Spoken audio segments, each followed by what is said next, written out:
কলকাতার গড়িয়াহাট এলাকায় সিবিআই এবং টিআরএআই অফিসার পরিচয় দিয়ে ৭২ বছর বয়সী এক প্রবীণ নাগরিককে ৩,৪০,০০,০০০ টাকা প্রতারণার অভিযোগে শিলিগুড়ি থেকে ২ অভিযুক্তকে গ্রেফতার করল কলকাতা সাইবার পুলিশ।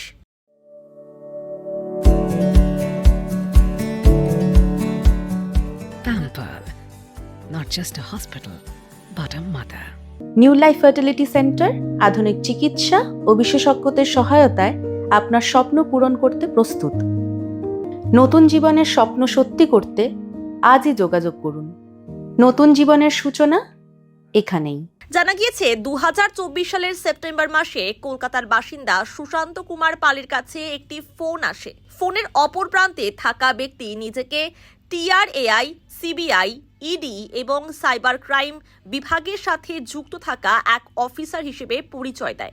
সুশান্ত কুমার পালের বিরুদ্ধে অশ্লীল ওয়েবসাইটে কন্টেন্ট আপলোড করার মিথ্যা অভিযোগ এনে ব্ল্যাকমেইল করতে শুরু করে। এভাবে তার কাছ থেকে কোটি কোটি টাকা বিভিন্ন ব্যাংক অ্যাকাউন্টে ট্রান্সফার করিয়ে নেয়।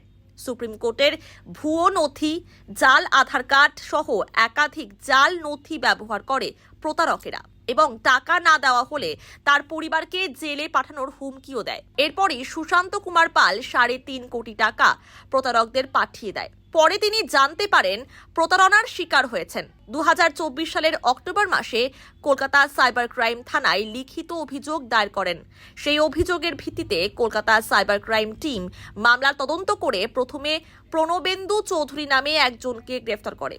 অভিযুক্তকে জিজ্ঞাসাবাদ করে একাধিক তথ্য সামনে আসে। এরপর আজ Kolkata cyber crime team Siliguri metropolitan পুলিশের ভক্তিনগর থানা অন্তর্গত ইস্কন মন্দির রোড থেকে কুন্দন মিশ্র এবং হাকিমপাড়া থেকে দেবযানী নামে এক মহিলাকে গ্রেফতার করে। ধৃতদের আদালতে পেশ করে ট্রানজিট রিমান্ডে নিয়ে কলকাতার উদ্দেশ্যে রওনা দেয়। পুলিশ সূত্রে খবর, ধৃত দুজনের ব্যাংক অ্যাকাউন্টেই ৩.৫ কোটি টাকা এসেছিল।